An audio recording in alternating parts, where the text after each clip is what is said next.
Padre que estás en los cielos, en esta mañana estamos contentos y agradecidos por tu amor, por tu misericordia, porque un sábado más ha llegado y aquí estamos, listos para estudiar tu palabra, pidiendo que la dirección de tu Espíritu sea con nosotros, que hables a través de nosotros, Señor, en esta mañana, que al abrir las páginas de tu Biblia, de tu palabra, podamos, oh Dios, comprenderlas.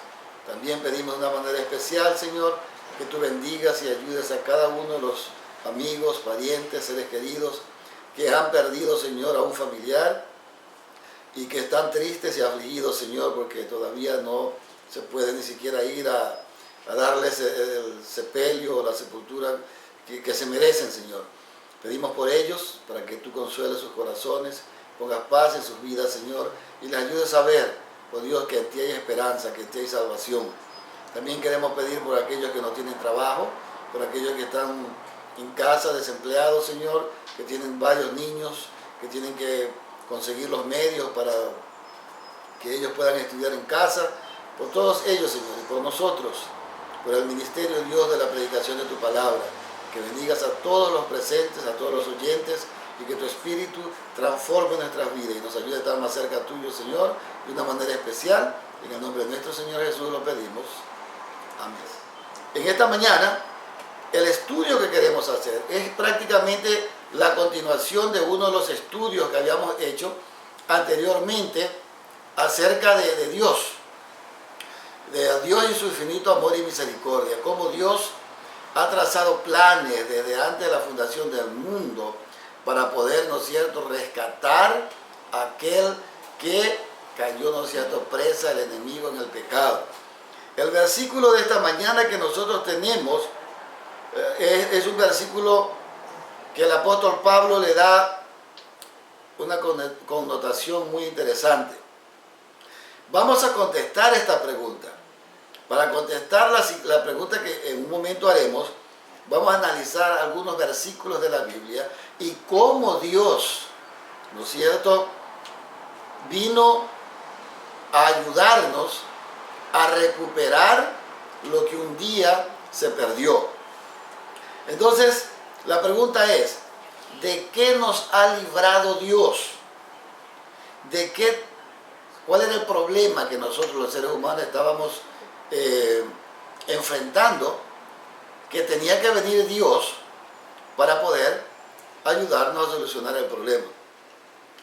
Entonces, la Biblia dice, sabiendo que fuisteis rescatados de vuestra vana manera de vivir, la cual recibisteis de vuestros padres, no con cosas corruptibles como oro o plata. Vuelvo a repetir el versículo porque algunos pueden llegar a la conclusión o confundirse. Dice aquí, sabiendo que fuiste rescatados de vuestra vana manera de vivir, la cual recibiste de vuestros padres. ¿Qué recibiste de vuestros padres? Una vana manera de vivir. ¿Cómo fuiste rescatados o cómo fuimos rescatados de esa vana manera de vivir? La Biblia dice que no fuimos rescatados con cosas corruptibles. Es decir, no fuimos rescatados con cosas de este mundo, cosas que perecen, sino, dice aquí el siguiente versículo 19, con la sangre preciosa de Cristo, como de un cordero sin mancha y sin contaminación. Entonces, para tener claro el asunto de qué nos vino a librar Cristo, la Biblia dice que Cristo nos vino a librar de la vana manera de vivir, la cual recibimos como herencia de nuestros padres. ¿Cómo nos rescató Cristo? No nos rescató con cosas corruptibles como oro o plata o cualquier otra cosa, sino que nosotros fuimos rescatados con la sangre preciosa de Cristo, como de un cordero sin mancha ni contaminación.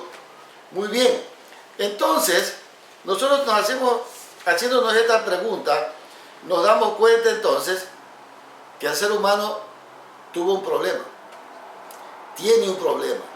Y si no lo enfrenta ese problema, tendrá un problema hasta el último día de que muera. Dice la palabra de Dios entonces, librados por Cristo del pecado, viniste a ser siervos de la justicia. Romanos 6:18 dice que Jesús, nuestro Señor, nos vino a librar del pecado. Y una vez que nos libró del pecado, dice que vinimos a ser siervos de la justicia. Romanos 6:18. Muy bien. Ahora usted se preguntará, ¿qué es pecado? O sea, ¿qué es el pecado que el Hijo de Dios, o que Dios mismo se haya encarnado y venir a tomar la forma humana para venir a rescatarnos? O sea, ¿qué tan tremendo es el pecado? Veamos entonces el significado de pecado. ¿Qué es pecado? El significado original, hablando de una manera etimológica, de la palabra pecado es errar al blanco. A veces la idea que usted está, ¿no es cierto?, con un arco y una flecha y allá está el blanco, usted quiere disparar al frente, pero en vez de darle en el círculo, en el blanco, usted se va para otro lado. Pierde la flecha, pierde el rumbo. En su mente, usted está pensando de que va a llegar al blanco, pero lamentablemente el pecado es errar a ese blanco. No apunta, o sea, usted apunta pero no llega. Entonces, esto quiere decir que cuando pecamos no acertamos o nos desviamos de lo que hubiera sido correcto hacer. Es decir, cuando yo peco, no estoy haciendo lo correcto. Estoy haciendo todo lo contrario de lo que Dios ha estipulado que nosotros tengamos que hacer. Y vuelvo a poner esto como un ejemplo. Hágase la idea, ¿no es cierto? Vamos a ponerlo aquí, lo que la Biblia dice, el bien a la derecha y el mal a la izquierda. Y nosotros estamos aquí en el centro. Cuando nosotros estamos viviendo en delitos y pecados, en una vana manera de vivir, Dios está a la derecha. Es un ejemplo que estamos poniendo. Dios está a la derecha y el enemigo está a la izquierda. En vez de nosotros caminar hacia Dios, estamos caminando hacia donde está el enemigo. Entonces eso es errar el blanco. El blanco nuestro, como seres humanos, es Dios. Es Dios. No debería ser Dios, es Dios. Nuestro blanco como seres humanos es acercarnos y buscar a Dios. Pero el pecado, cuando entró por no creer lo que Dios había dicho, desvió nuestra atención y en vez de acercarnos a Dios, nos alejó de Dios. Entonces, miremos esto. Todos podemos recordar momentos en los que hemos dicho o hecho algo errado. Y es normal, porque en esta vida todos los seres humanos siempre estamos cometiendo errores. Lo peligroso de cometer errores es que usted no haya aprendido la lección de los errores que cometió. Porque como humanos pecadores, llenos de debilidades, de flaquezas, siempre estamos equivocándonos y cometiendo errores. Vuelvo y digo, pero el problema es cometer siempre los mismos errores. Ahí está el problema. Entonces, habiendo cometido nosotros el error, el pecado, ¿qué pasó con nosotros? Nos arrepentimos, ¿no es cierto? Nos sentimos incómodos, nos sentimos mal, porque hemos ofendido a alguien que amamos mucho. Pongamos como ejemplo a la esposa, al esposo, en el caso de las mujeres, a los hijos, a los parientes, a cualquiera, a una persona que amamos. Nos sentimos incómodos porque no hicimos lo correcto. Entonces, pero cuando la Biblia habla sobre el pecado, habla de algo más profundo que eso. La Biblia nos habla acerca de algo que contrae consecuencias. Le voy a poner como ejemplo esto. Vamos a ir al libro de Génesis. Vamos a ir al libro de Génesis. Y vamos nosotros a encontrar en el capítulo 2, especialmente el capítulo 3, Génesis 3. Génesis 3. Y vamos a ver el versículo 1 en adelante. El versículo 1 en adelante. Después de la conversación que Dios ha tenido en el capítulo 2 con Adán y Eva. Recuerden que Dios les dijo: de todos los árboles del huerto podéis comer, más del árbol que está, ¿no es cierto?, en el centro del huerto, el árbol de la ciencia del bien y del mal, no comeréis, porque el día que de él comiereis ciertamente morirás. Esa es la recomendación que Dios le dijo a Adán y a Eva, ¿no es cierto? Entonces, mire usted, el capítulo 3 es donde el hombre desobedece cuando deja de creer a Dios. Porque el propósito del enemigo es sembrar la duda en la mente del ser humano. Pero usted me dirá, o sea que es malo dudar. Bueno, no es malo dudar, porque a través de la duda usted investiga y pues satisface esa curiosidad y ahora usted aprende. Lo malo es dudar de Dios. Cuando el enemigo pone duda en nuestra mente acerca de Dios o de lo que Dios ha dicho. Ese es el problema. Entonces veamos.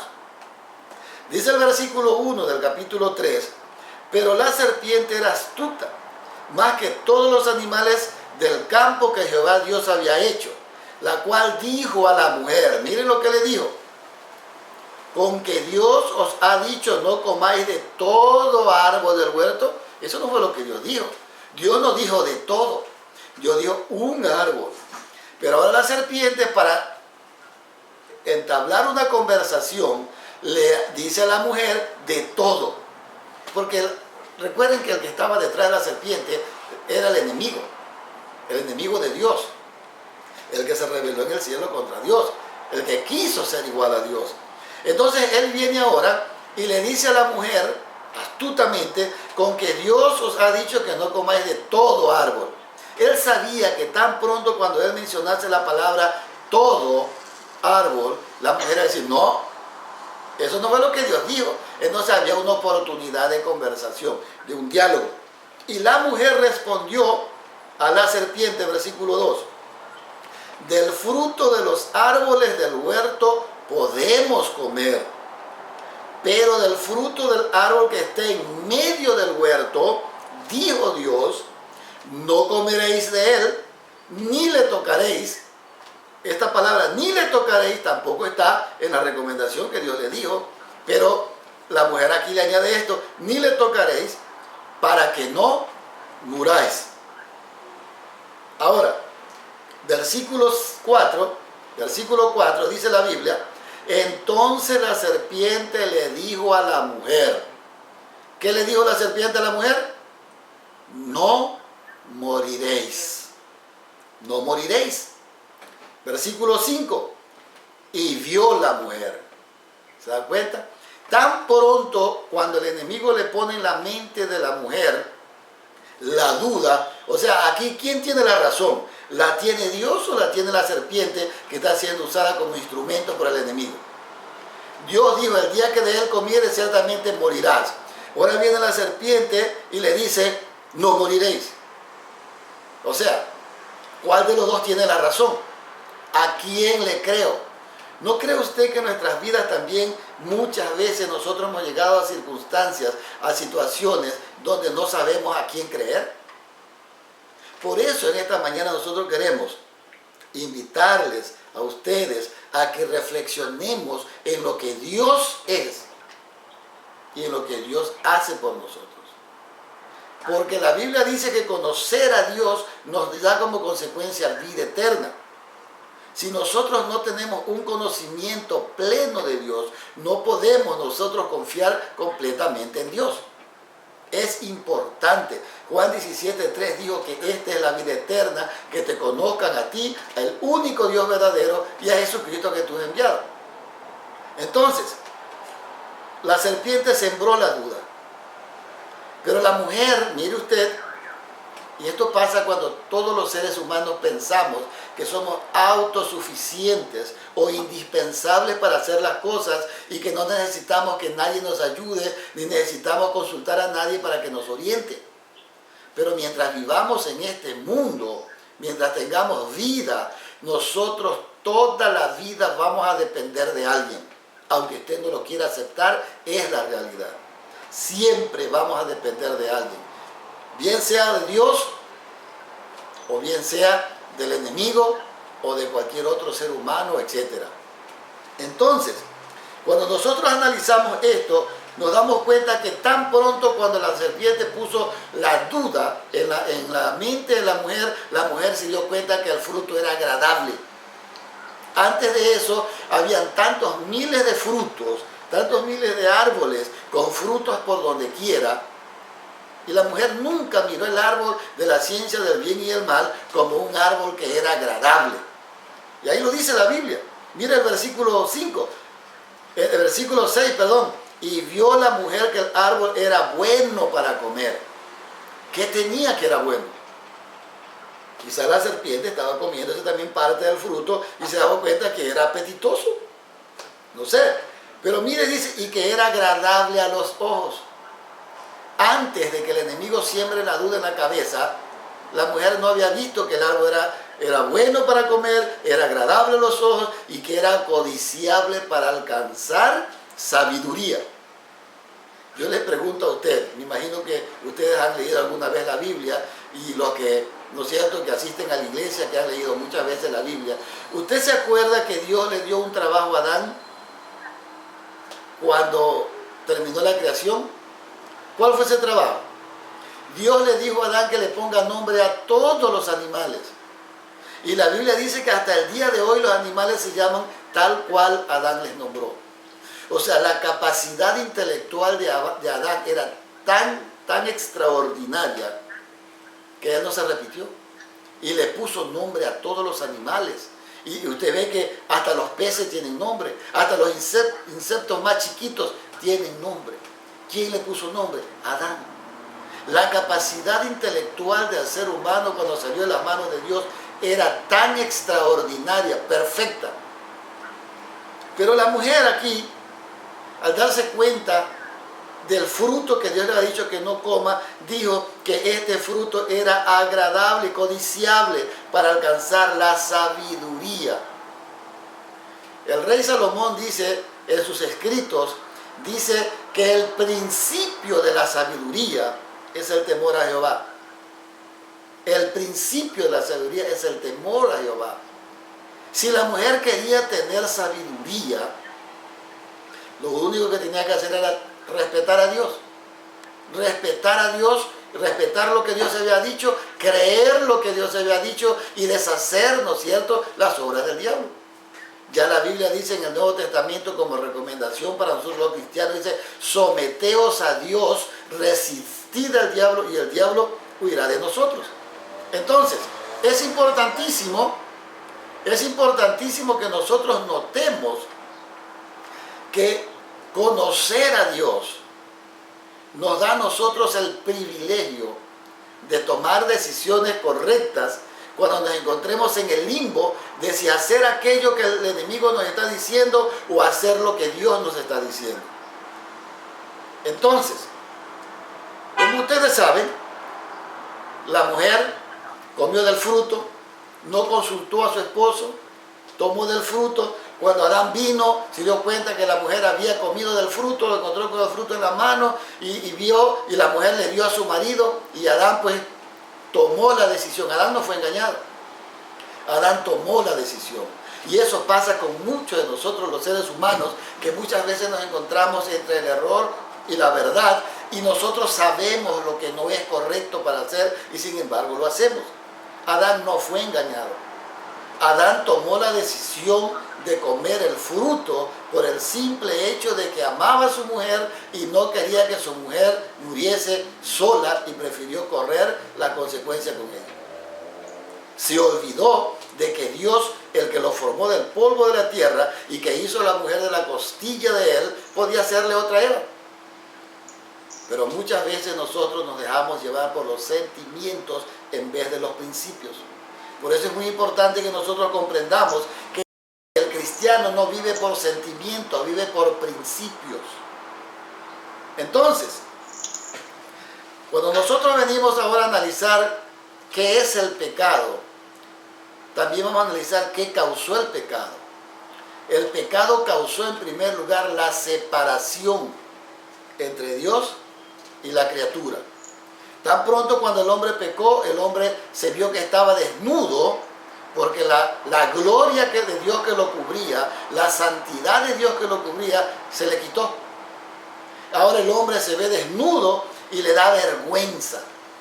Huye de la presencia de Dios y trata de cubrir con hojas de higuera su cuerpo desnudo con un delantal que cosió y le puso a su mujer y se puso él y se escondió.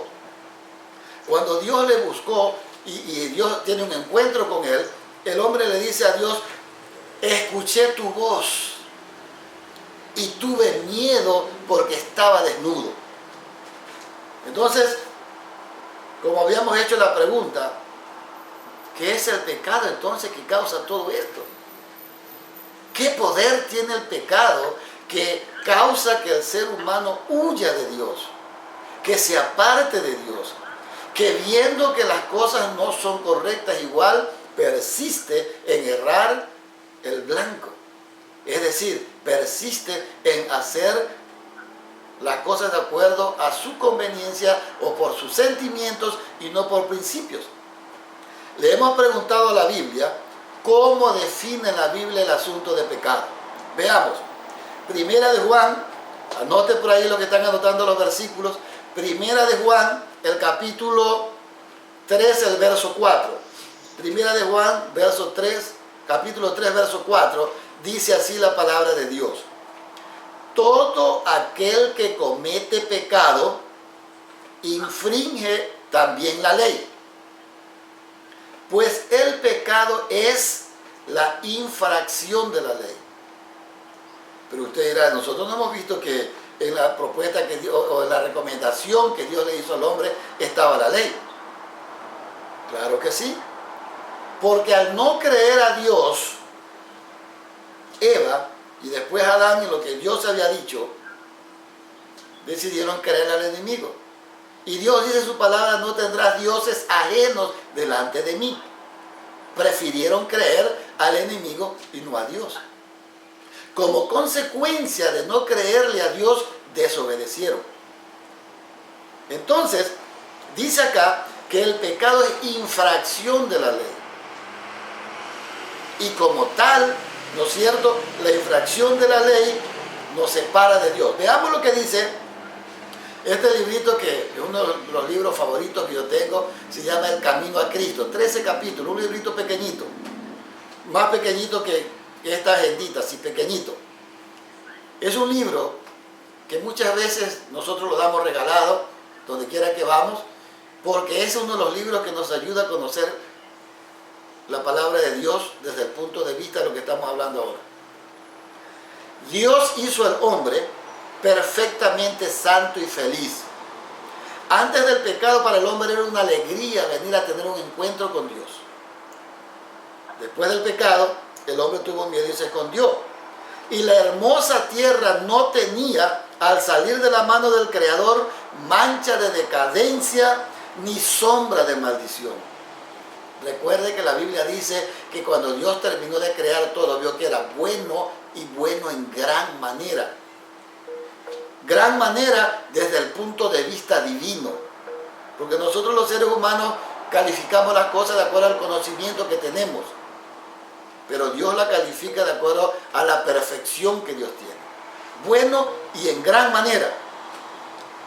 La transgresión, dice este librito Camino a Cristo, página 9, de la ley de Dios, la ley de amor,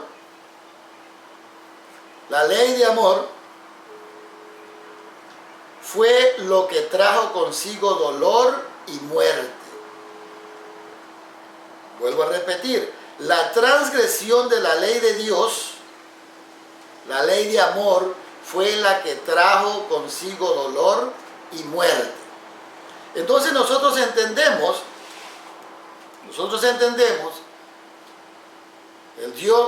nuestro Dios hizo al ser humano perfecto, feliz, en armonía, la tierra perfecta, no había ninguna decadencia, no había muerte, nada de eso. Pura felicidad. El hombre peca, siente miedo, se aparta de Dios, Dios viene y conversa con él, hace una promesa. Y en el libro de Génesis 3:15, el Señor le dice al hombre, le dice a la serpiente, veamos Génesis 3:15, la conversación que Dios tiene ya con el grupo reunido, Adán, Eva y la serpiente, que en este caso representaba a Satanás. Dice Dios, hablando aquí, después de que Adán echó la culpa a la mujer a la serpiente, y al final el culpable era Dios, porque Dios lo hizo a todo. En otras palabras, Señor, si tú no me hubieras hecho a la mujer, yo no peco. Y la mujer, si tú no me hubieras hecho a la serpiente, yo no peco. O sea que prácticamente tú eres el responsable. Mire lo que dice Dios. Pondré enemistad entre ti y la mujer, entre tu simiente y la simiente suya. Esta te herirá en la cabeza y tú le herirás en el calcañar. Es decir, la simiente de la mujer, y vamos a ver quién es la simiente de la mujer en la Biblia. Entonces, esa promesa fue hecha a ellos. Fueron sacados del huerto del Edén y el hombre comenzó ahora sí a sufrir las consecuencias de su desobediencia. La consecuencia de su desobediencia. A tal punto que ahora el hombre pues miraba que ya las cosas no eran como antes. La tierra producía cardos y espinas. Tenía que con el sudor de su frente trabajar y producir. Pero el enemigo había logrado el objetivo. Había separado al ser humano de Dios.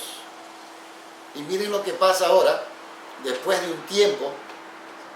Nosotros vemos que el Señor Jesús llega a la tierra, se cumple la promesa. Gálatas 4:4, veamos lo que dice Gálatas 4:4, por favor. Gálatas 4:4, uno de los libros del Nuevo Testamento, escrito por el apóstol Pablo. Gálatas 4:4 dice la palabra de Dios. Pero cuando vino el cumplimiento del tiempo, ¿cuál tiempo? Todo lo que Dios había profetizado en la Biblia. Dice, cuando vino el cumplimiento del tiempo, Dios envió a su Hijo, nacido de mujer, nacido bajo la ley. De mujer, nacido bajo la ley. Muy bien, cuando se cumplió el tiempo, cuando el Señor Jesús vino, ¿cuál creen ustedes que era la condición del ser humano?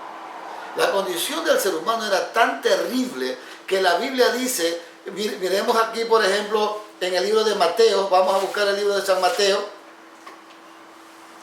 libro de San Mateo capítulo 12. San Mateo capítulo 12, versos 43 al 45. Miren lo que dice la palabra de Dios. Cuando el Señor Jesús vino a la tierra, especialmente a los suyos, y los suyos no le recibieron, vemos por qué no le recibieron. Versículo 43, hablando del Señor Jesús, dice, cuando el espíritu inmundo sale del hombre, anda por lugares secos, buscando reposo y no lo halla. Versículo 44, entonces dice, volveré a mi casa de donde salí. ¿A dónde dice que volverá? A la casa de donde salió. Y cuando llega a la casa, la encuentra desocupada, barrida y adornada. Versículo 45. Entonces, miren lo que dice, va y toma consigo 7 espíritus peores que él, y entrados moran allí. Y el postrer estado de aquel hombre viene a ser peor que el primero. ¿A quién, según estos versículos, el enemigo, los ángeles malignos, consideran como su casa? Ahí dice, Vuelvo a leer el versículo 45. Entonces va y toma consigo 7 espíritus peores que él, y entrados moran allí, y el postrer estado de aquel hombre viene a ser peor que el primero. Así también acontecerá a esta mala generación. Es decir, el espíritu inmundo que sale del hombre. ¿Cuándo el espíritu inmundo sale del hombre? Cuando el Espíritu de Dios entra en el hombre. Cuando usted y yo reconocemos que la solución de nuestro problema, de errar al blanco, de habernos separado de Dios, solo tiene solución en Jesús, y le aceptamos como nuestro Salvador personal, el espíritu inmundo sale, porque el Espíritu Santo le saca. El libro de Hechos de los Apóstoles, capítulo 2, versos 37 y 38, el apóstol Pedro, cuando le pregunta, ahora, ¿qué haremos? Él dice, pues, arrepentíos y bautícese cada uno de vosotros para el perdón de los pecados y recibiréis el don del Espíritu Santo. Entonces, el espíritu inmundo sale del ser humano, donde él considera que es su casa. Ahora usted se da cuenta porque hay muchas personas, y yo me puedo considerar también en el tiempo cuando no había aceptado a Cristo como mi Salvador personal, que el espíritu del enemigo nos guiaba y nos hacía hacer todo lo que él quería, porque él moraba en nosotros. Y aquí la Biblia dice que cuando él sale, cuando Dios llega a nuestras vidas y él sale por los lugares desiertos, secos, buscándonos cierto reposo y no lo halla. Entonces él recuerda dónde vivía y viene y observa qué es lo que está sucediendo. Pero cuando encuentra que el Espíritu de Dios todavía mora en el corazón del ser humano, él se va porque no tiene entrada. Pero cuando ve que nosotros nos hemos apartado de Dios, el Espíritu Santo, recuerden que dijimos la vez pasada, que cuando nosotros tenemos un encuentro con Dios, Dios llega aquí, a esta situación donde estamos ahorita, y cuando yo le acepto como mi Salvador personal, mi vida de aquí hacia allá, hasta que cuando yo nací, toda esa vida de pecado el Señor me la perdona, no me la toma en cuenta.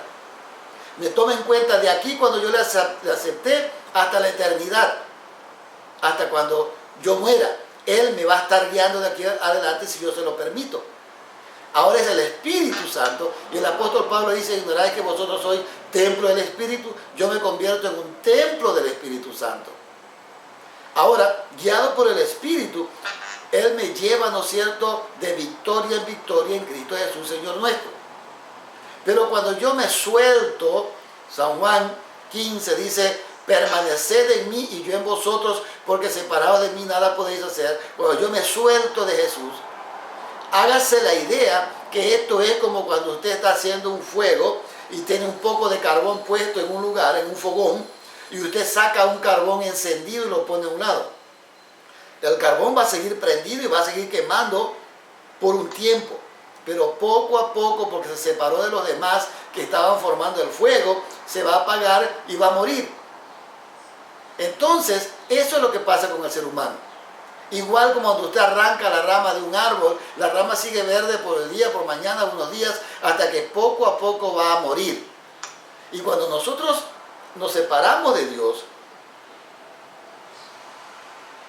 eso pasa con nosotros. Y el enemigo viene otra vez, el que estaba acostumbrado a vivir y a dirigir nuestras vidas, viene otra vez y mira que esa casa donde el Espíritu Santo vivía está sola, ya no está el Espíritu porque nosotros nos separamos de Él. No porque Él se separó de nosotros. Entonces viene, la encuentra vacía y dice, no, pues esto aquí hay para hacer fiesta. Y dice que va y trae 7 peores que Él. Imagínese si usted, antes de conocer a Jesús y yo, éramos mentirosos, como dice Gálatas 5, ¿no es cierto?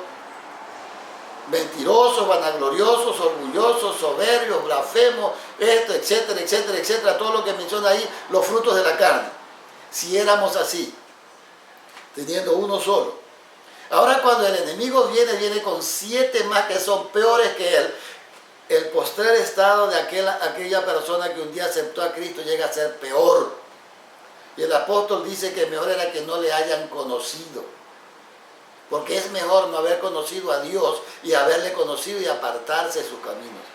Porque el postrer estado de aquel cristiano llega a ser tan miserable, tan malo, que de Dios no quiere saber nada. ¿Y sabe cuál es el problema más grande de una persona que conoció a Cristo y se alejó de Él? Es que piensa que ya todo lo sabe. Piensa que usted no le puede enseñar nada, porque yo ya sé esto, yo ya sé otro, yo ya sé todo. No hay nada que supuestamente usted le pueda enseñar. Entonces, ese es uno de los problemas más grandes que el ser humano que se aparta de Dios comienza a enfrentar. Pero yo les pregunto entonces, ¿cuál es la solución? Ya que esa es la condición del ser humano, cuando pecó, cuando se apartó de Dios, cuando erró el blanco, cuando quebrantó la ley de Dios, ¿cuál es la solución? La Biblia dice que cuando llegó el cumplimiento del tiempo en el plan de Dios establecido que suceda la salvación, la redención del ser humano, envió a su Hijo. Nosotros sabemos la historia del nacimiento de nuestro Señor Jesús, que nació a través de la Virgen María, pura y santa, y vimos su ministerio en la tierra, etc. Pero miren lo que encontré en este precioso libro llamado la Biblia, Juan 1.18. Vamos a ver qué dice Juan 1.18. Busque su Biblia, por favor. Juan 1.18. Juan 1.18. Veamos lo que dice la palabra de Dios. Lea conmigo, porque la verdad que la palabra de Dios se hizo para ser estudiada. Si usted tiene una Biblia y no la estudia, es tiempo de abrir la Biblia y comenzar a estudiar. Juan 1.18, mire lo que dice la palabra de Dios. A Dios nadie le vio jamás. El unigénito Hijo de Dios, que está en el seno del Padre, Él le ha dado a conocer. Sigamos entonces con otro versículo interesante de la Biblia. Veamos ahora lo que dice Mateo 11.27. Mateo 11.27, por favor. Siga abriendo su Biblia, recuerde. Estudiar la Biblia trae inteligencia, trae salud, nos ayuda a poder vivir en armonía con Dios y con los demás. ¿Qué dice el versículo ahí? 11.18, si no me equivoco. A ver, vamos a ver. 11.27, perdón, Mateo 11.27. Mire lo que dice la palabra de Dios. 11.27. Todas las cosas me fueron entregadas por mi Padre. Aquí está hablando el Señor Jesús. Y nadie conoce al Hijo sino el Padre.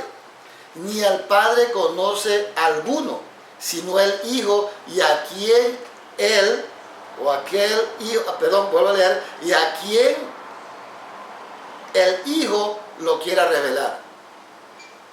Aquí estamos hablando, ¿no es cierto?, de conocer, de conocer. El Hijo de Dios descendió del cielo para revelar al Padre. ¿Qué nos iba a revelar del Padre? Su amor, su misericordia, su bondad, su benignidad, aparte de que Dios es omnipresente, omnisciente, ¿no es cierto?, omnipresente, Dios lo sabe todo, ¿no es cierto? Entonces Él vino a revelarnos al Padre, que nosotros sepamos quién es nuestro Padre. Nuestro Padre es Dios. Entonces, el que me ha visto a mí, le dijo el Señor Jesús a Felipe, uno de los apóstoles, cuando le dijo, pero Señor, muéstranos el Padre. Y el Señor Jesús le dijo, en Juan capítulo 14, versos 8 y 9, Jesús le dijo, el que me ha visto a mí, ha visto al Padre. ¿Cómo pues dices tú, muéstranos al Padre?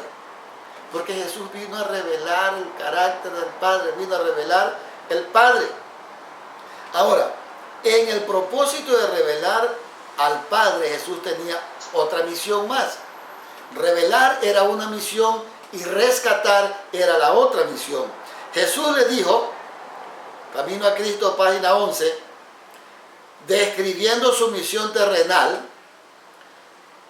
Lucas 4.18, busquen su Biblia, Lucas 4.18, Jehová me ha ungido para anunciar buenas nuevas a los pobres, me ha enviado para proclamar libertad a los cautivos y a los ciegos recobro de vista, para poner en libertad a los oprimidos Ustedes se acuerdan que hemos dicho que antes de que Cristo entre en el corazón del ser humano, lo gobierna el enemigo. Lo dice la Biblia, no lo digo yo, lo dice la Biblia. Cuando Cristo entra en nuestro corazón, por eso es que usted ve que los cristianos cambian, son transformados, son renovados.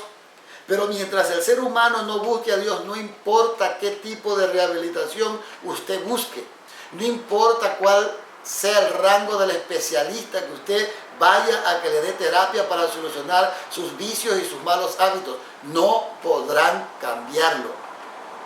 El único que tiene poder para sacar aquel espíritu malo que está produciendo en nosotros todos esos malos hábitos es Jesús, a través del Espíritu Santo que mora en nosotros cuando nos convierte en un templo.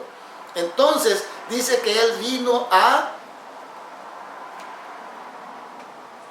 sanar, a rescatar, ¿no es cierto?, a los oprimidos por Satanás. Por Satanás. Entonces, cuando nosotros nos damos cuenta de que este es un problema serio, de que no está la solución en nosotros, no como dice la gente que la solución está dentro de usted, no, la solución está en Jesús. Mire, en todos los hombres Jesús veía almas caídas a quienes era su misión salvar. Cuando Cristo vino a la tierra, Él no tuvo preferencias por nadie. Él en todos los seres humanos que habían en aquel entonces como ahora, ve un ser caído que necesita ser rescatado por Dios. Sigue diciendo, tal fue el carácter que Cristo reveló en su vida, tal es el carácter de Dios. Del corazón del Padre es de donde emanan todos los hijos de los hombres, los ríos de la compasión divina. Vuelvo a leer, del corazón del Padre es de donde emanan para todos los hombres, o los hijos de los hombres, los ríos de la compasión divina, demostrada por Cristo. Jesús, el tierno y piadoso Salvador, era Dios manifestado en carne. Era Dios manifestado en carne. Usted ha mirado lo que dice el libro de Juan. El apóstol Juan comienza su libro, el precioso libro de San Juan, del capítulo 1, versos 3 y 4. Él dice quién era Jesús. En el principio era el verbo era con Dios, el verbo era Dios, y todas las cosas por él fueron hechas. En él estaba la vida, y la vida era la luz de los hombres. Entonces Cristo vino con una misión: revelar al Padre, al ser humano, para que tenga un concepto claro de quién es Dios. Porque el ser humano dejó de creer a Dios. Hay una gran diferencia en creer en Dios y creer a Dios. Una cosa es creer que Dios existe y otra cosa es creer a lo que Dios dice. Cuando usted cree a lo que Dios dice, usted está en la capacidad de tomar decisiones de acuerdo a lo que Dios dice. Cuando usted cree en Dios, simplemente la Biblia dice que los demonios creen y tiemblan, pero no van a ser salvos. Creen que Dios existe. Entonces, Jesús vivió, sufrió y murió para redimirnos. Se hizo varón de dolores para que nosotros fuésemos hechos participantes del gozo eterno. Parece que alguna vez ya dijimos, ¿no es cierto? Como dice el apóstol Pablo en Filipenses, el apóstol Pablo dice que él se humilló hasta lo sumo y fue, ¿no es cierto?, tan humilde para ir a morir hasta en una cruz, para que usted y yo salgamos del lodo cenagoso en que nos encontremos, para poder, ¿no es cierto?, gozar y disfrutar de las bendiciones del amado Hijo de Dios. Por esa razón, cuando usted y yo doblamos nuestras rodillas para conversar con Dios, no es que bajamos a Dios donde estamos nosotros, sino que nosotros somos elevados donde está Dios. Y sigue diciendo, Dios permitió que su Hijo amado, lleno de gracia y de verdad, viniese de un mundo de indescriptible gloria, mire usted, a esta tierra corrompida y manchada por el pecado, oscurecida por la sombra de muerte y maldición. Permitió que dejase el seno de su amor, la adoración de los ángeles, para sufrir vergüenza, insultos, humillación, odio y la muerte. ¿Por qué lo hizo? Porque tú eres importante para Dios. Porque yo soy importante para Dios. Porque Dios nos ama de tal manera, esa es la tal manera, que dejó todo y vino a morir por ti, por mí, porque somos importantes para Dios. Sigue diciendo, el castigo de nuestra paz cayó sobre él. Isaías 53:5. Y por sus llagas nosotros fuimos curados. Es decir, el sacrificio expiatorio de nuestro Señor Jesucristo nos dio redención. Fuimos curados de las llagas que nos causó el pecado, el dolor, la tragedia, la miseria y todo lo que usted quiera poner alrededor de aquel que es sumiso o que está sumiso a la orden del enemigo. Cristo nos curó de todo aquello. Por eso dice, no tomándoles en cuenta los pecados pasados, ahora nos ha dado a nosotros la oportunidad de vivir en armonía y en paz con Dios y con los demás. Miren lo que sigue diciendo. Mirarlo en el desierto, en el Getsemaní, sobre la cruz. El Hijo Inmaculado de Dios tomó sobre sí la carga del pecado. El que había sido uno con Dios sintió en su alma la terrible separación que el pecado crea entre Dios y el hombre. Eso es terrible. Para muchos de nosotros que hemos vivido, ¿no es cierto?, una vida desordenada y vacía, no sentimos la necesidad de Dios porque crecimos así. No nos damos cuenta que vivir separado de Dios es lo más terrible. Y aquí la Biblia dice que el Señor Jesucristo vino y experimentó lo que significa vivir separado de Dios. Algo terrible. Dices, y sintió en su alma la terrible separación que el pecado crea entre Dios y el hombre. Esto arrancó de sus labios la angustiosa expresión: Dios mío, ¿por qué me has desamparado? ¿Lo había desamparado Dios? No. Pero el terrible peso de su culpa y de mi culpa estaban llevando al Hijo de Dios a padecer de tal manera que la Biblia dice que se puso una oscuridad terrible. No se podía ver en el día que el Señor Jesús estaba muriendo en una cruz. Y Él dice, ¿por qué me has desamparado? Esa es la expresión que muchos de nosotros creemos y expresamos cuando estamos en aflicción y en problemas. Pero Dios nunca nos separa. Nosotros sabemos que hemos leído la Biblia y que hemos recibido la palabra de Dios. Sabemos que Dios nunca separó a su Hijo. Se separó de su Hijo. Pero la causa por la cual Él vino a sufrir, que era nuestro rescate, había, ¿no es cierto?, causado separación. Y mire lo que sigue diciendo. Fue la carga del pecado, el reconocimiento de su terrible enormidad y de la separación que causa entre el alma y Dios, lo que quebrantó el corazón del Hijo de Dios. Terrible. Lea ese libro, Camino a Cristo. Es precioso. Yo estoy seguro que si a usted le gusta la lectura, en un día se lo termina. Pero el significado de lo que este libro dice acerca de lo que Cristo vino a hacer por nosotros es tremendo. No tiene comparación con ningún otro libro, excepto la Biblia, que es mayor que todos. Entonces, pero este gran sacrificio no fue hecho para crear en el corazón de Dios amor por el ser humano. Como muchos piensan que haciendo obras yo puedo ganarme el favor de Dios. Cristo no vino a morir en la cruz del Calvario para que Dios me ame. Él vino a morir en la cruz del Calvario porque ya Dios me amaba. Y sigue diciendo Juan 3:16. Porque de tal manera amó Dios al mundo.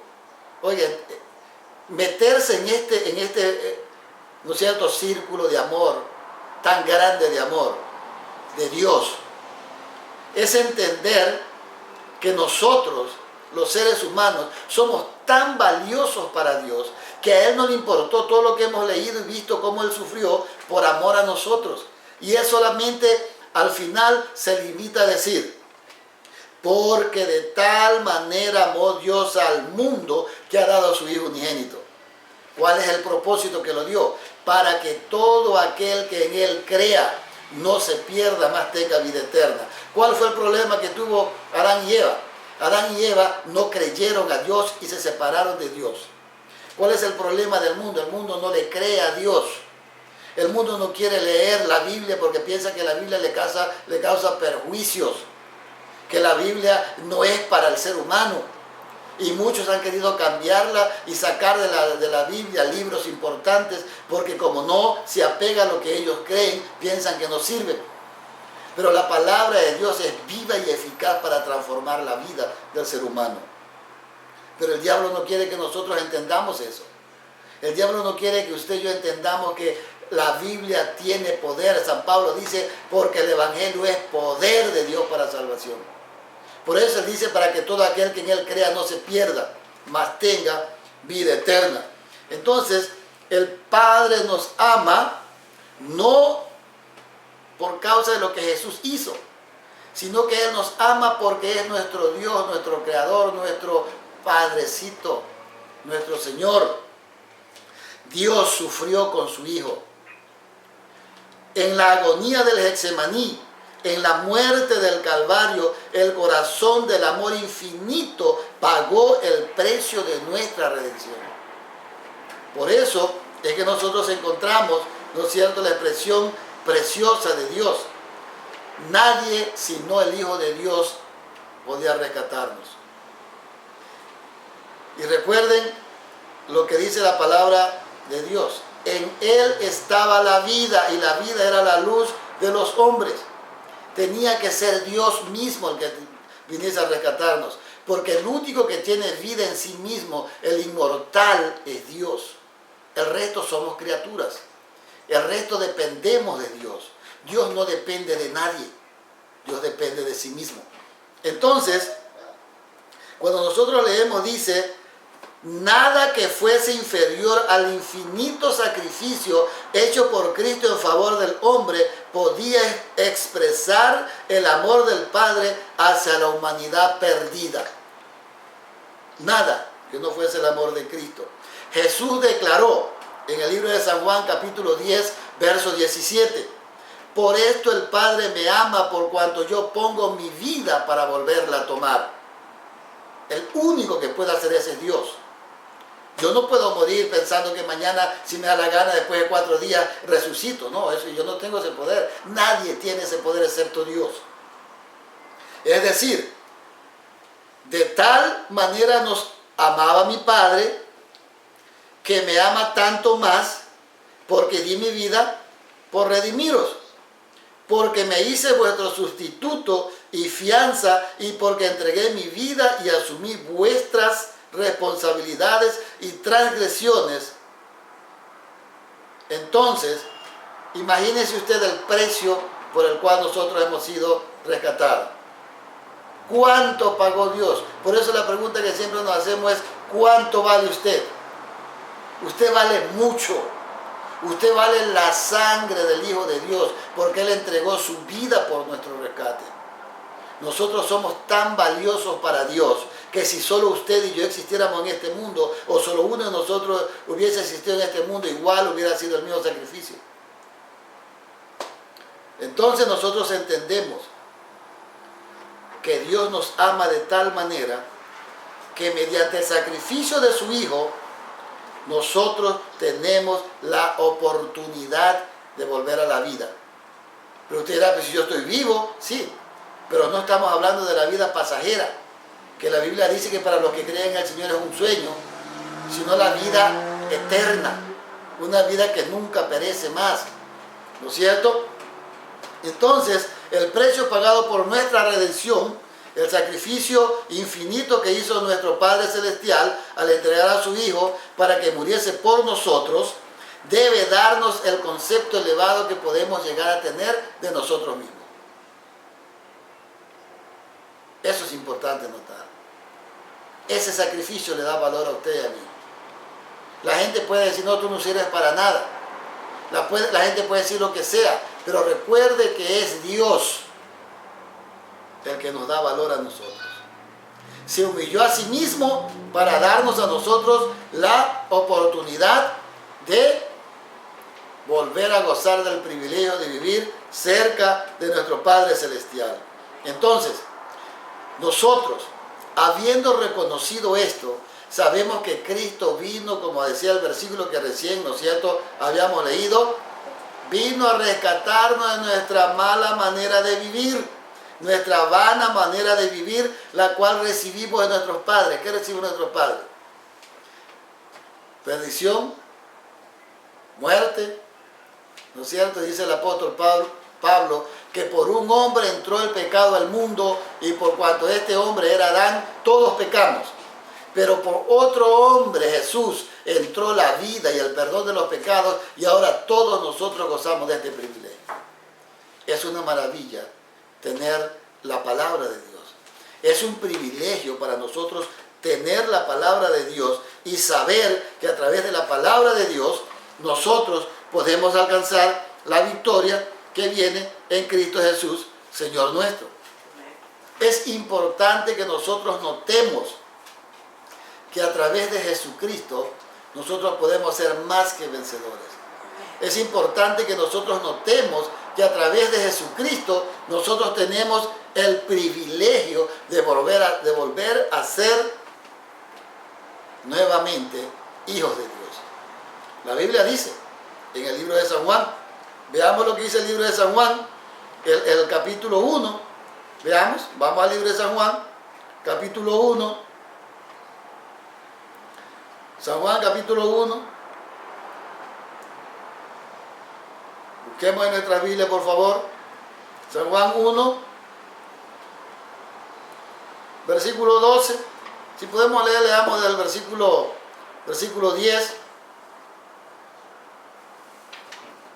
dice, en el mundo estaba, estamos hablando de Jesús, en el mundo estaba, y el mundo por él fue hecho. Estamos leyendo el versículo 10. En el mundo estaba y el mundo por él fue hecho. Y sigue diciendo, versículo 11, a los suyos vino y los suyos no le recibieron. Mas a los que le recibieron, a los que creyeron o los que creen en su nombre, les dio potestad de ser hechos hijos de Dios. Ven ese gran privilegio. Es decir, ¿a qué vino Cristo? Vino a mostrar el carácter del Padre. Pero la misión de Cristo no solamente era demostrar el carácter del Padre, era también rescatar a la raza humana. Y una vez que Él ha rescatado, Él dice que a todo aquel que ha creído en Él, a los que han creído en su nombre. ¿Y por qué yo recalco tanto el creer en Dios? Porque mucha gente piensa que el primer pecado que el hombre cometió fue desobedecer a Dios. No. Desobedecer a Dios es la consecuencia de no haber creído a Dios. De haber creído lo que la serpiente le dijo a la mujer, ciertamente no moriréis. Cuando Dios había dicho, el día que de él comieres vas a morir. La serpiente dijo, no moriréis. Sino que sabe Dios que el día que de él comieres, serán abiertos vuestros ojos y seréis semejantes a Dios. Y ustedes se dan cuenta que muchas veces el ser humano puede llegar a ser grande en términos humanos, no le importa lo que hace, no le importa a quién pisotea, a quién deja atrás, a quién maltrata, y muchas veces traicionamos a los mejores amigos, muchas veces traicionamos a quien nos dio la mano, etc. Eso pasó, y por eso es que Cristo vino, para que esa relación que se había quebrado entre Dios y el hombre pueda ser nuevamente unida. Porque Cristo ya lo dijo en San Juan 14:6, yo soy el camino, yo soy la verdad y yo soy la vida. Nadie viene al Padre sino por mí. Entonces cuando nosotros analizamos este versículo precioso de San Juan 1:12, dice ahí bien clarito: mas a todos los que le recibieron, a los que creen en su nombre, primero tienes que recibirlo, segundo tienes que creer. Y una vez que hemos recibido al Señor y que hemos creído en el Señor, la consecuencia o el resultado de este es ser hechos hijos de Dios. Antes solamente somos criaturas de Dios. Ahora, al aceptar a Cristo como nuestro Salvador personal, pasamos a ser hijos de Dios. Hijos de Dios. Entonces, habiendo analizado esto, ¿cuál es la conclusión? ¿Qué es lo que yo debo hacer? Entonces, mire, vuelvo a leer Camino a Cristo, el libro de Mateo, capítulo 27, verso 46. Una combinación. Mire lo que dice: mirarlo en el desierto, en el Getsemaní. ¿Qué tenemos que hacer ahora? Mirarlo en el Getsemaní. ¿Qué está haciendo Jesús en el Getsemaní? Está, ¿no es cierto?, orando. ¿Qué está haciendo Jesús en el Calvario? Está sobre una cruz. El Hijo Inmaculado de Dios tomó sobre sí la carga de tu pecado y de mi pecado. Debí morir yo. Y recuerde que todo aquel que no acepte a Cristo como su Salvador personal tendrá que pagar las consecuencias de su pecado. Los únicos pecados, ¿no es cierto?, que Cristo ha tomado es de aquellos que han aceptado a Cristo como su Salvador personal. Aquellos que no se los quieren entregar a Él, aquel que no quiere confesarlos, aquel que no quiere arrepentirse y apartarse de aquello, Dios no se los va a quitar a la fuerza. Dios no nos va a obligar a seguirlo ni a aceptarlo. Él simplemente vino a demostrarnos el carácter del Padre, a rescatarnos de la sumisión del pecado, de la vana manera de vivir, pero es usted y yo el que tomamos la decisión. Es usted y yo los que decidimos. Entonces por eso decíamos, ¿qué debo de hacer? Tengo que mirar a Jesús. Recuerdo cuando estaba Él, ¿no es cierto?, orando: Padre, si es posible que pase de mí esta copa, pero no se haga como yo quiero, sino como tú ya lo has planificado y yo estoy de acuerdo con eso. Y ahora lo vemos en la cruz del Calvario, ¿no es cierto?, padeciendo, porque te ama tanto a ti como me ama tanto a mí. Y por eso dice: el que había sido uno con Dios sintió en su alma la terrible separación que el pecado crea entre Dios y el hombre. ¿Qué tengo que ver ahora? El dolor que le causó mi comportamiento, mi forma de vivir, separado de Dios, alejado de las cosas de Dios, haciendo las cosas a mi manera, errando al blanco, quebrantando la ley de Dios. Eso le causó a Jesucristo todo el dolor que nosotros hemos visto en la Biblia. Porque te ama a ti, porque me ama a mí. Entonces nosotros vemos que este problema terrible que causó la separación entre el hombre, entre Dios y el hombre, Cristo vino a quitarla, esta separación. Y dice que este dolor que causó el pecado, ¿no es cierto?, que estaba pagando la deuda por nuestro pecado, dice que arrancó de los labios del Salvador un clamor angustioso: Dios mío, ¿por qué me has desamparado? Entonces volvemos a decir, ¿qué debo de hacer entonces? Tengo que mirar a Jesús. Cada vez que yo miro a Jesús me doy cuenta de dos cosas: que el pecado es tan terrible, que el pecado es tan malo, que el pecado es tan asqueroso, que causó un dolor tan grande en aquel que por la palabra de su boca creó los cielos y la tierra. Segundo, que el amor de Dios es tan grande para mí, que aún siendo pecador, encontrándome en la condición donde estaba, Cristo murió por mí. Cuando yo miro la cruz, me doy cuenta de que no valía nada, pero que Cristo vino a darme el valor, que según San Juan 1:12 dice que ahora me llama hijo de Dios. Hijo de Dios. Es muy importante que nosotros notemos que sin Dios, que separados de Él, la vida cristiana no tiene éxito. Que solo podemos tener éxito y victoria en nuestro caminar con Dios cuando día a día, al levantarnos, al andar, nos encomendamos a Dios, ponemos nuestros planes en las manos de Dios y pedimos que Dios nos dirija.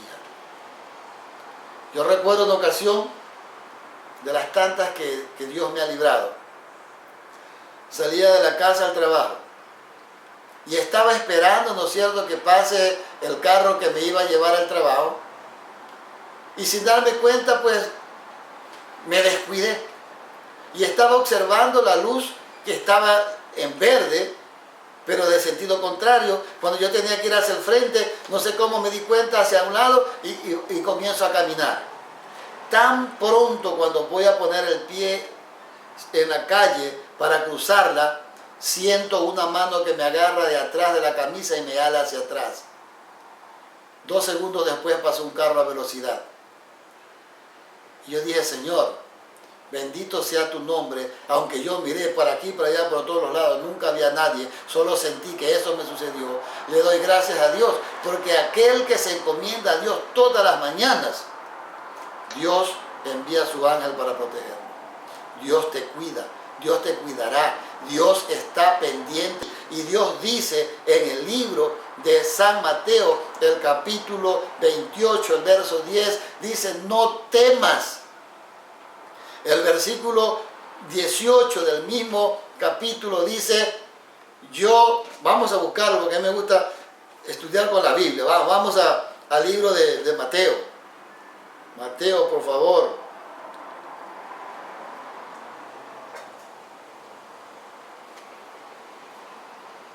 Mire, Mateo 28. Voy a coger esta frase que es tan bonita, el versículo 10. Jesús les dijo, no temáis. Esa frase me fascina. ¿Por qué no debo temer? Porque en el versículo 18, mire lo que dice.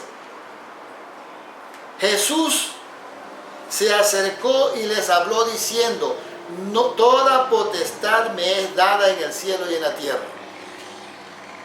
¿Por qué no debo de temer? Porque el Dios en que yo creo tiene toda potestad arriba y abajo. Él es el dueño de todo. Él lo ganó nuevamente, lo rescató y ahora nosotros somos de Él.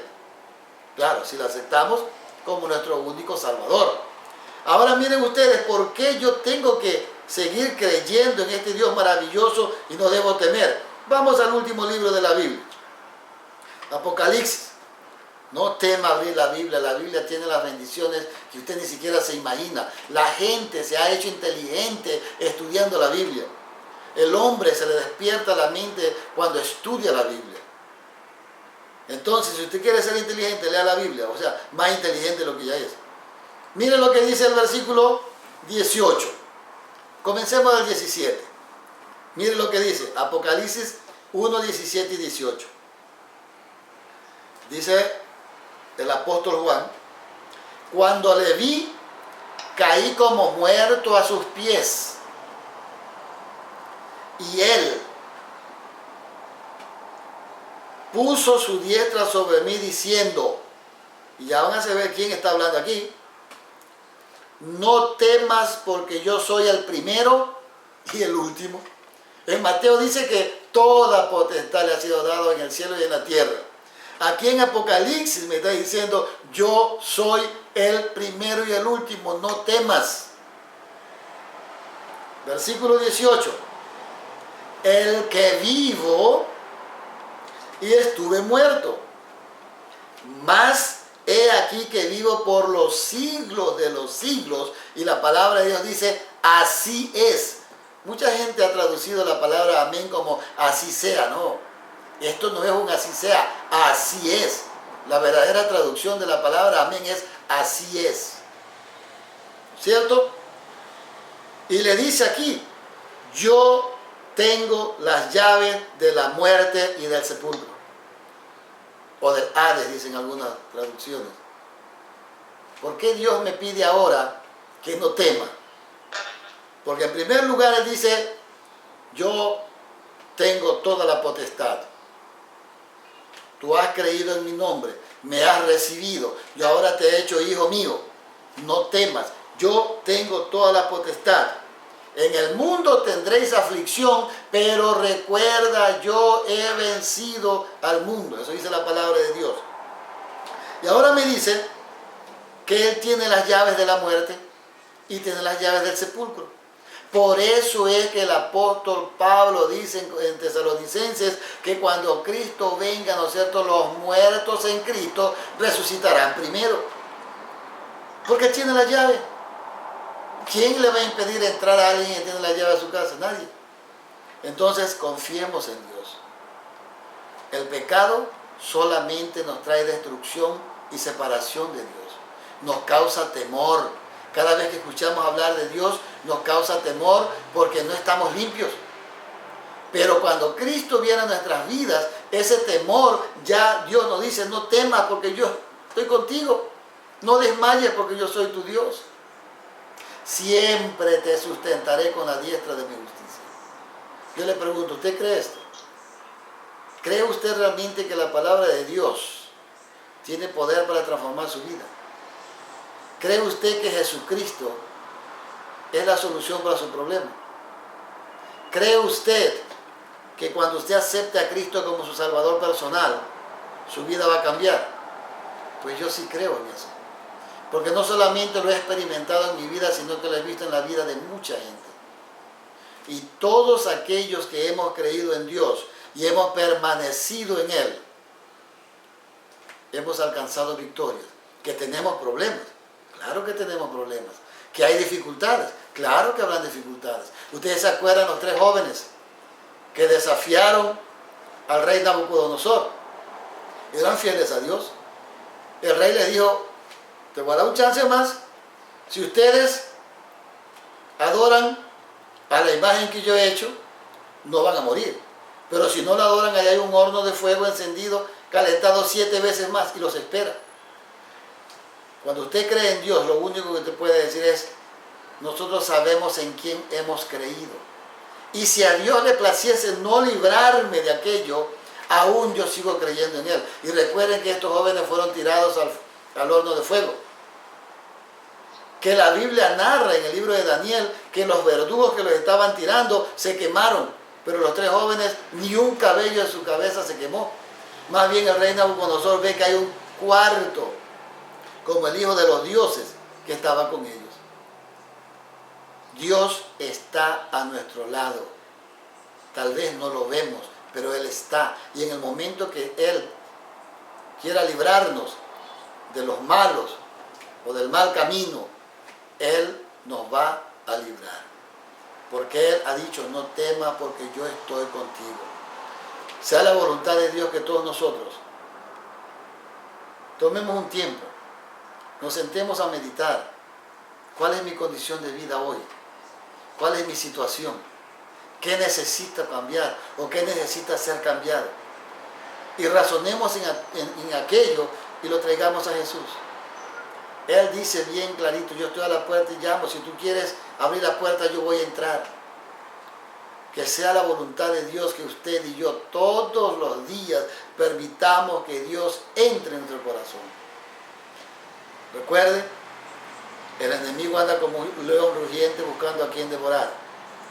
Pero Cristo está siempre al lado nuestro, protegiéndonos, guardándonos y diciéndonos, yo he vencido al mundo. Que Dios nos bendiga, que Dios nos ayude a disfrutar de un hermoso día, el resto del día, y que por su amor y su misericordia podamos vivir en paz y en armonía con Dios y con los demás. Que tengamos un bonito día y gracias por escucharnos. ¿Qué les parece si antes hacemos una oración para terminar, por favor? Oremos. Querido Dios y Padre que estás en los cielos, tu palabra es tan maravillosa, oh Dios. Los consejos que tienes aquí, Señor, son tan preciosos. Padre, ayúdanos. Abre nuestra mente al entendimiento para poder entenderlos. Que tu Espíritu Santo nos guíe a tomar decisiones correctas. Bendice a cada uno de los presentes, bendice a cada uno de los oyentes y Padre, que tu Evangelio siga siendo predicado. Que el Espíritu Santo nos siga guiando y cambie nuestras vidas. Sabemos que el enemigo anda como león rugiente buscando a quien devorar, pero esperamos en ti, confiamos en ti y depositamos nuestras vidas en tus manos. Oramos por nuestros seres queridos, por nuestros jefes y por todos aquellos, oh Dios, que de una u otra manera aún no te conocen y por los que te conocen también, para que volvamos y sigamos en tus caminos.